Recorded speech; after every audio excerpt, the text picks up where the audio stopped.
justement, on va continuer le cours d'hier.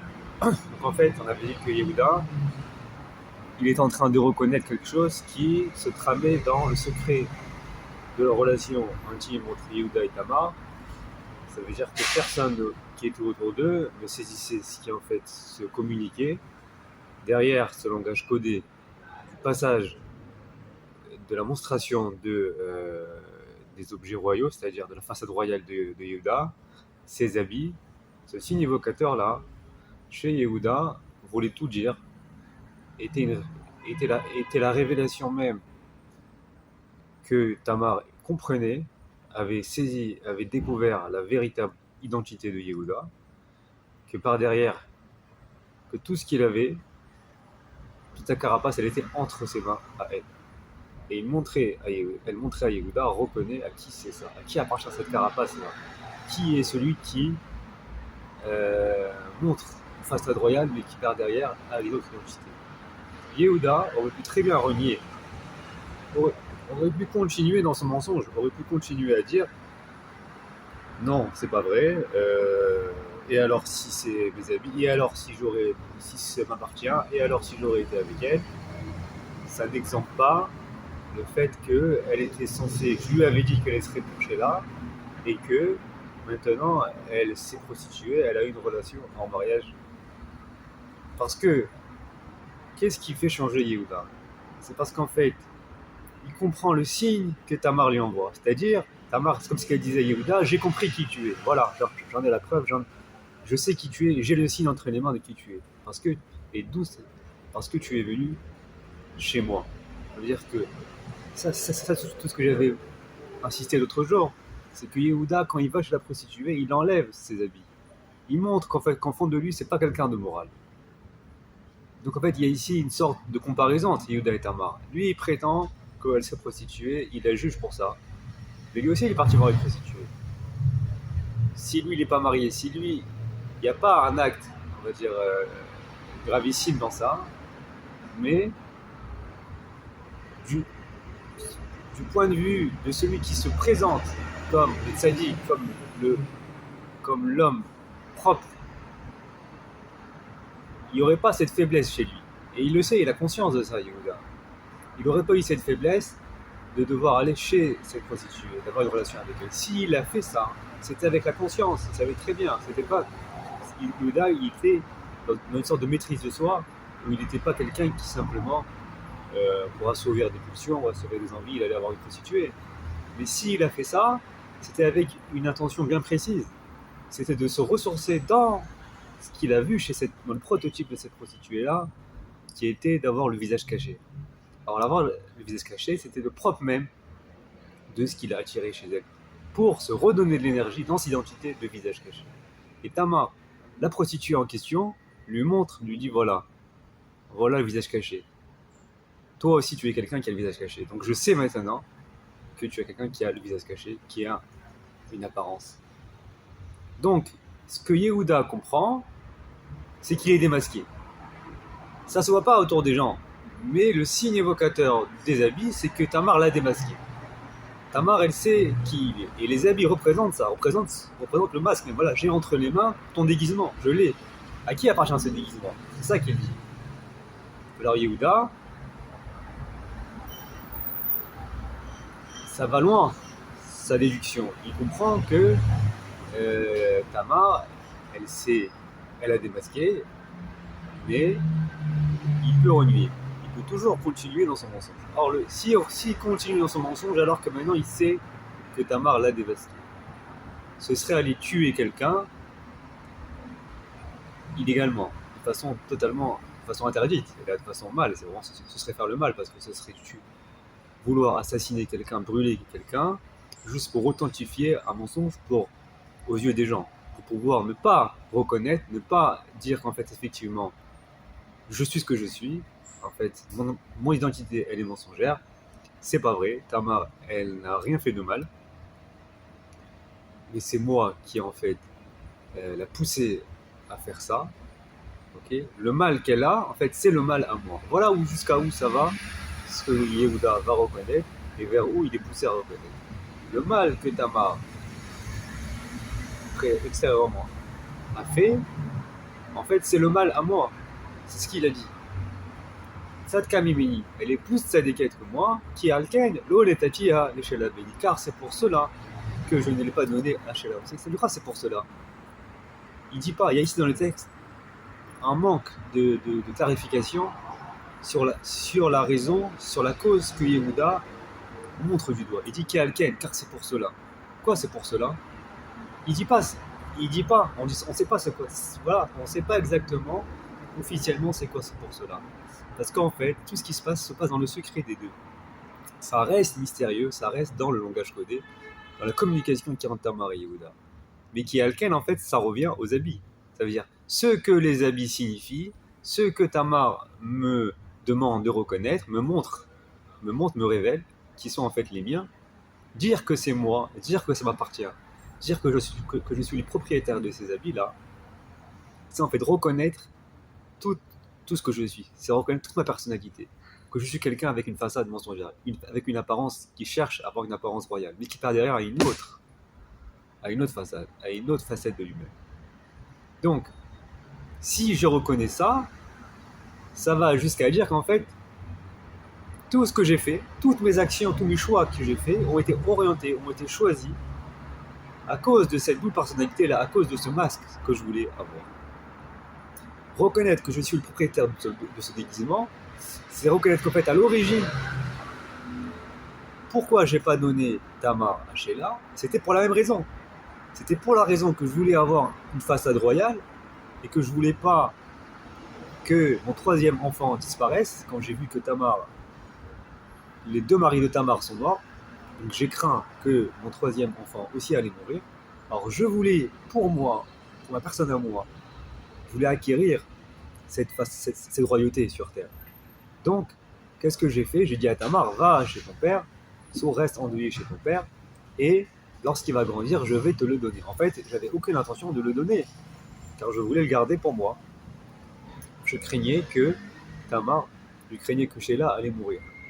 Donc, ce qui m'a poussé à ne pas donner Tamar à Sheila, c'était Kialken, car c'est pour cela, car c'était pour les vêtements, c'était pour l'habit royal, c'était pour toute cette facette-là que je cherchais à avoir, que je ne l'ai pas donné à Sheila. Et quand Tamar me montre les égaux, à qui ça appartient ce masque? À qui ça appartient ce déguisement? Yehuda il est cramé, Yehuda il s'est fait reconnaître. Mais c'est pas officiel, c'est-à-dire que les gens ne le voient pas. Ça reste, c'est une déduction, en fait c'est une allusion que Tamar lui fait. Et en fait si Yehuda il veut, il peut toujours renier. Il n'y a rien qui prouve, il n'y a rien qui l'empêche de renier. Et Tamar, la force de Tamar, c'est qu'en fait, elle espère en rien, ça veut dire elle n'a rien, elle n'a aucun moyen extérieur, c'est ça qui est assez puissant ici, elle n'a aucun moyen technique qui va forcer Yehuda à reconnaître. Rien du tout.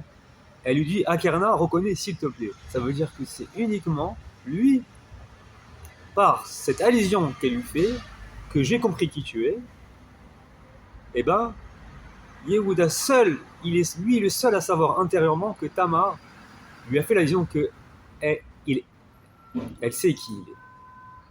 À partir du moment où elle sait qui il est, Yehuda, il voit, il est reconnu sur sa façade, et il a une chose à faire, s'il a envie bien sûr, s'il a envie, ben, c'est effectivement de changer d'avis, de reconnaître qui il est vraiment.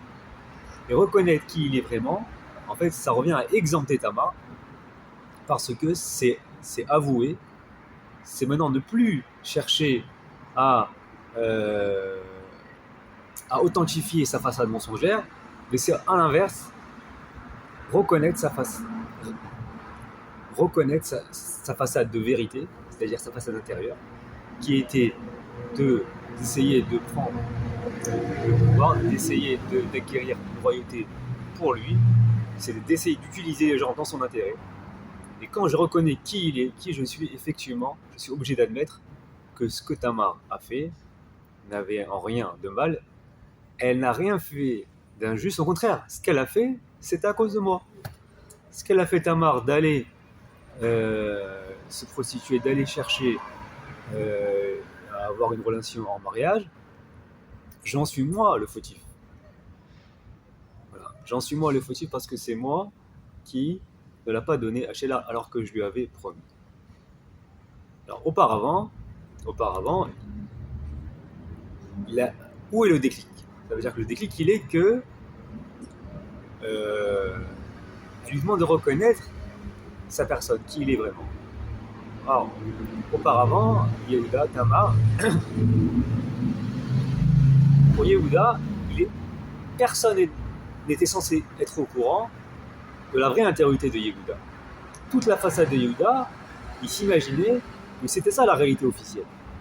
Et donc ce qu'il disait était la réalité officielle. Et Tamar, a priori, il pensait qu'elle était prise dans le jeu de la réalité officielle. Et il croyait qu'il pouvait cacher aux gens sa réalité intérieure. Alors le fait qu'il va lui chez une prostituée, et que là il se met au cru, il a enlevé ses habits, il se révèle face à la prostituée, et que la prostituée maintenant lui envoie le signe évocateur, l'allusion que c'était avec moi, et que voilà tes habits, voilà ton masque. Donc, il comprend que Tamar, sa belle-fille, il comprend qu'il s'est fait révéler, mais ça reste entre elle et lui. Il a deux choix. Soit continue à vouloir authentifier son mensonge, ou soit il accepte sa façade de vérité intérieure, et donc il reconnaît qu'en fait, elle est plus tzadékette que lui. Elle est plus juste que lui, parce qu'en fait, c'est pour cette raison même d'avoir cherché à avoir un éveil royal qu'il ne l'a pas donné à cela. C'est-à-dire que le mal qu'elle a fait,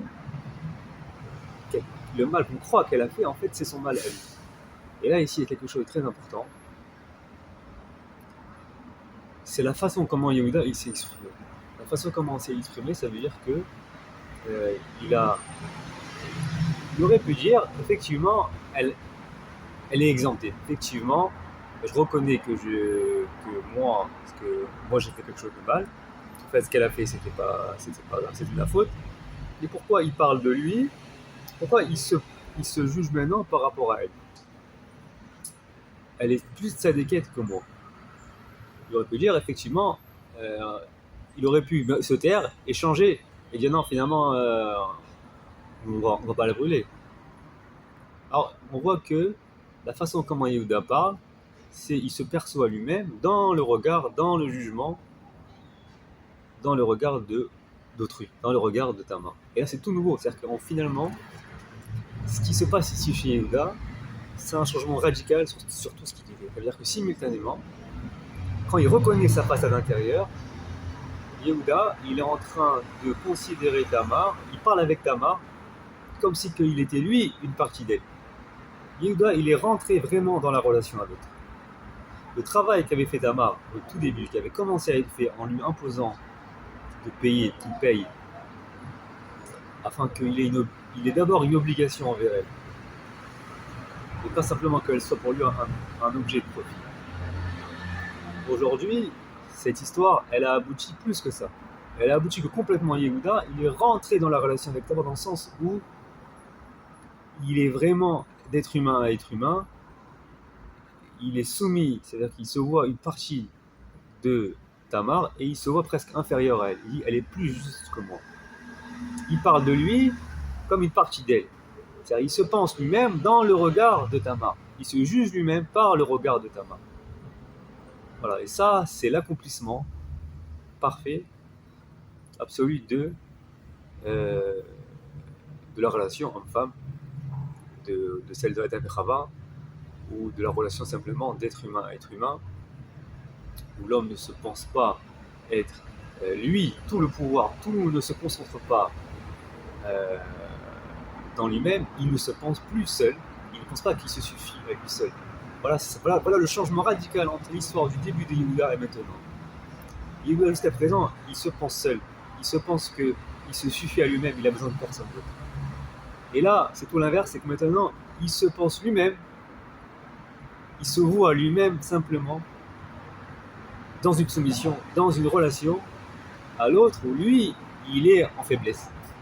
Voilà, ça fait finalement Tamar, il la voit comme plus que lui. Elle est plus tzadékette que moi. Et donc, il est juste lui une part de Tamar. Comme si que lui, sans elle, il ne peut pas.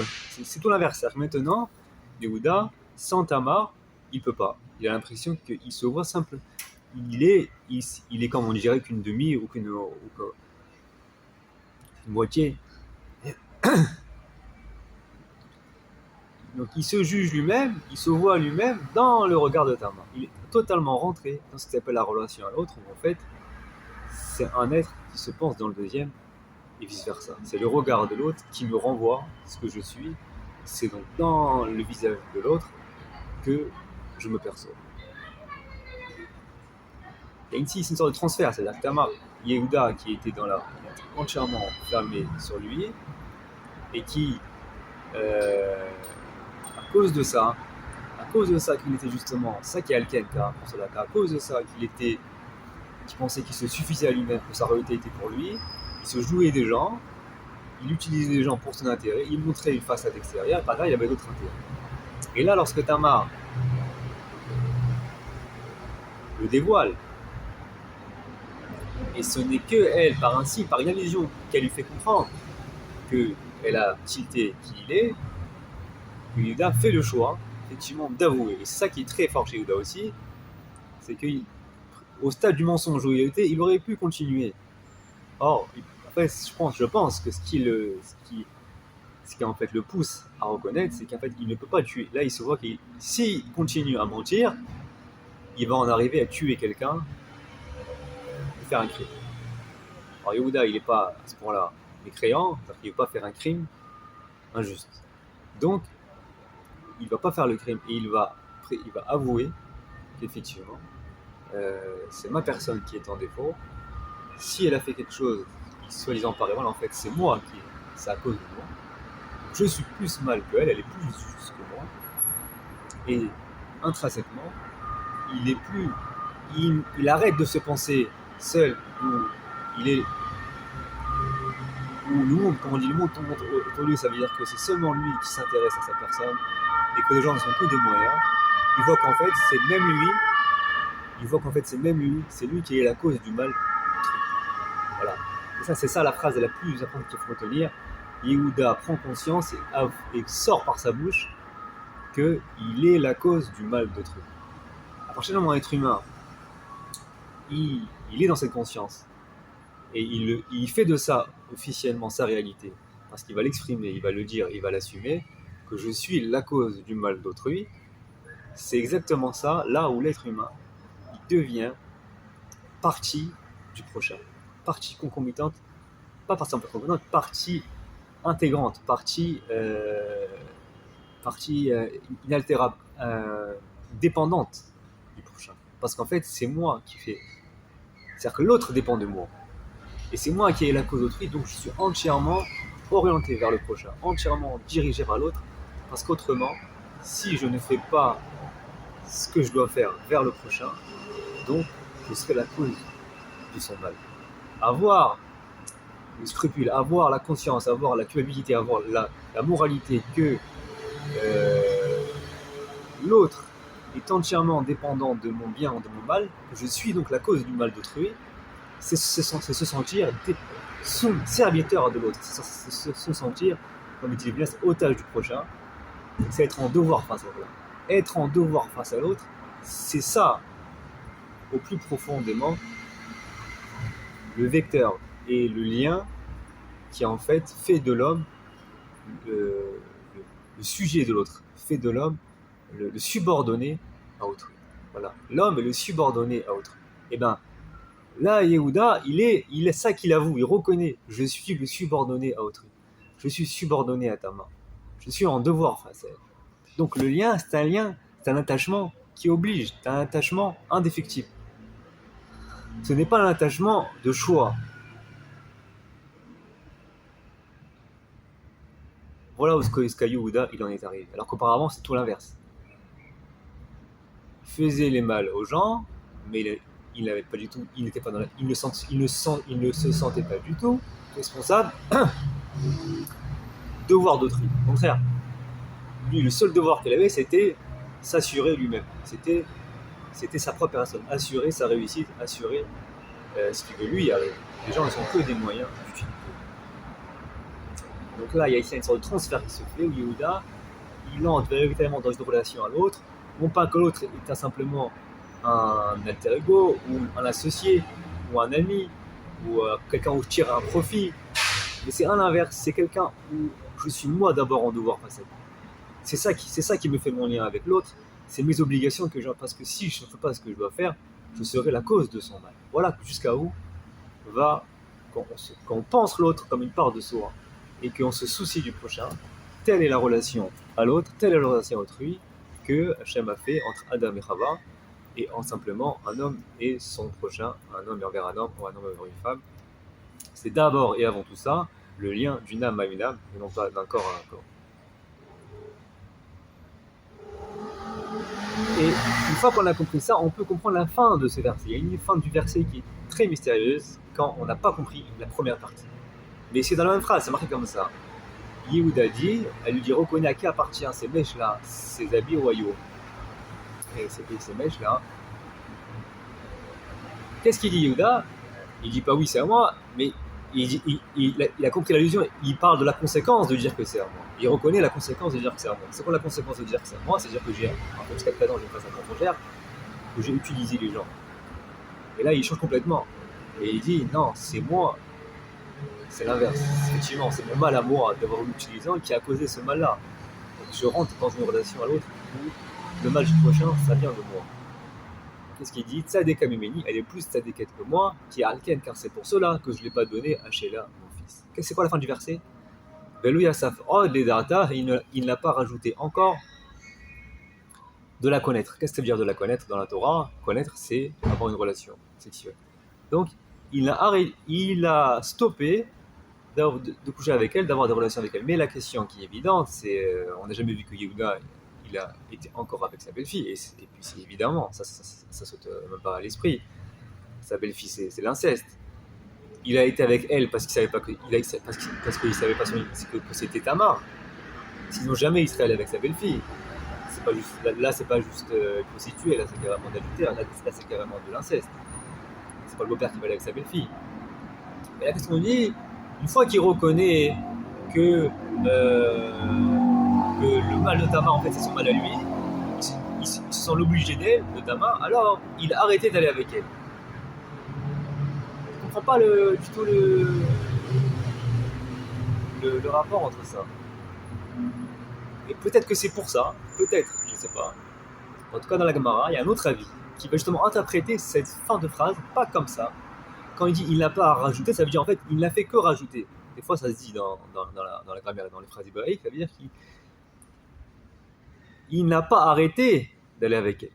C'est-à-dire une fois qu'il reconnaît son devoir qu'il a face à elle et que son mal de elle provient de lui, eh ben il ne va pas, il va continuer à aller avec elle. Comme si que maintenant, Yehuda, il se reconnaît son obligé, il reconnaît qu'il est fautif de ne pas lui avoir donné Tamar et donc de la prostitution qu'elle a eue. Et ben maintenant il est rentré vraiment dans une relation d'homme à femme. C'est-à-dire qu'il se sent totalement. Il y a ici l'accomplissement même de Adam et Chava, où l'homme, Yehuda se voit l'obligé de Tamar. Il est rentré vraiment dans une relation de couple, mais les couples au niveau même de l'esprit, au niveau de l'âme, il y a une relation entre le masculin et le féminin. Et Yehuda, il se sent l'obligé. Une fois qu'il a reconnu qu'il est l'obligé de Tamar, alors il va faire son devoir, qui a été de Sheila qui ne l'a pas fait, alors c'est lui qui va faire c'est lui qui va continuer avec elle pour lui faire des gens. Mais c'est pas cette explication-là, cette interprétation-là, ce n'est pas le littéral, parce que le littéral c'est à l'inverse. Il n'a pas rajouté de la connaître. Enfin, en fait, c'est pareil. Une fois qu'on a compris l'autre sens, on peut comprendre le sens premier. C'est-à-dire que Yehuda, une fois qu'il s'est reconnu responsable de Tamar, de son mal à elle, alors on dit il ne l'a pas rajouté de coucher avec elle, c'est-à-dire en fait, d'un coup il a stoppé d'utiliser Tamar comme son objet de profit. C'est-à-dire qu'auparavant, il a utilisé Tamar toujours dans son intérêt. D'accord? Il a baladé à droite à gauche, et au final il a carrément vu comme une prostituée qu'il a été avec elle. On me dit, au moment où ça y est, il reconnaît son devoir maintenant, stop! Ça veut dire que il la reconnaît pour ce qu'elle est, et il n'aurait plus du tout eu l'envie, il ne pourrait pas encore rajouter. Il n'a pas rajouté d'aller avec elle. Comme si qu'il aurait pu rajouter. Alors après, oui, comme on a dit, c'est l'inceste, c'est la sorte. C'est évident que Yoda ne va pas faire ça. Mais c'est simplement la reconnaissance qu'il a de sa personne et de son obligation envers elle fait qu'il ne peut même plus avoir envie, alors que maintenant, il est rentré justement dans une relation de couple. Il est véritablement, il y a ici l'accomplissement même d'une relation de couple au niveau de l'âme entre Yehuda et Tamar. Et c'est en vérité, et c'est une relation d'homme et femme, puisque carrément ils ont eu ensemble des enfants, ils vont avoir des enfants. Très important. On verra ça par la suite. Donc, Yehuda et Tamar ont vécu une relation de façon inespérée, une relation très étrange, qu'on se demande bien comment le destin a fait, que ce n'est pas Yud Kevavke, si ce n'est pas Hachem, qui a fait en sorte que les choses se passent comme ça, dans l'inconscience même, et dans l'inconscient de leur relation, se trame quelque chose qui n'est pas de l'ordre de la maîtrise, qui est de l'ordre de l'impersonnel, qui en fait s'accomplit et se passe, c'est vecteur à travers eux. Yehuda en arrive à reconnaître effectivement son devoir envers Tamar, et que le mal, son mal à lui, à elle provient de lui. Donc du coup, il y a ici un véritable transfert chez Yehuda, où il entre dans une relation à Tamar qui est véritablement la relation idéale, la relation première et accomplie entre l'homme et la femme, entre l'homme et autrui. Du coup, ils sont un couple. Ça fait que Yehuda, ils sont le prototype même, ils sont l'incarnation même du couple, tel qu'Hachem, de la notion de que Hachem, il a créé sur terre d'une âme envers une autre. Donc si c'est comme ça, ils sont hommes et femmes, Yehuda et Tamar. Et on aurait pu imaginer, à cause de ça, qu'effectivement, Yehuda, il va encore, puisqu'ils ont commencé à avoir des enfants, et ben ils vont continuer à avoir des enfants. Non, il a arrêté. Il n'a pas rajouté la connerie. Alors moi je vois deux choses. C'est soit qu'en fait, c'est pour me dire que la reconnaissance qu'il a envers elle, envers ses obligations, fait qu'il ne va plus du tout l'utiliser pour son intérêt à lui, pour son intérêt de profit, simplement pour voir comme un objet de désir. Donc il stoppe, il ne veut plus profiter de Tamar, bien qu'on peut imaginer que puisqu'ils sont rentrés dans une relation maintenant de couple, et que Tamar maintenant elle est plus sa belle-fille, elle est plus carrément sa femme, alors il va justement aller avec elle. Non, on dit, bien qu'il peut, eh ben, il n'a pas rajouté. Il aurait pu continuer à coucher avec elle, mais il ne veut pas. Il s'abstient complètement, il arrête de profiter d'elle, totalement, de façon radicale.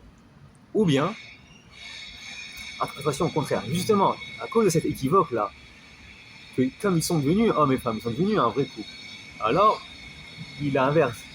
Il n'a pas arrêté de la connaître. C'est-à-dire que justement, le sentiment de devoir qu'il a envers elle maintenant, une fois qu'ils sont devenus au niveau de l'esprit comme mariés, ils sont véritablement en couple, et ben, c'est de faire son devoir jusqu'au bout, et ben, c'est d'aller avec elle, mais pour elle. C'est de faire son devoir d'homme. C'est en fait combler le manque que Tamar aurait eu par Onan, Hervé Onan et Sheila qu'elle n'a pas eu. C'est Yehuda qui va se soucier de Tamar, mais comme une obligation. Voilà, donc il y a deux façons de comprendre. Soit c'est que Yehuda, comme par abstinence, il va complètement arrêter d'utiliser Tamar. Reconnaissant son mal d'utiliser Tamar, il va complètement se retenir, s'abstenir maintenant, et donc il ne va même pas aller, il ne va plus du tout aller avec elle. Ou soit à l'inverse, il ne va faire que son devoir d'aller avec elle pour elle. Dans les deux sens, c'est toujours c'est changer de comportement vis-à-vis de Tamar. À présent, quand on est arrivé là,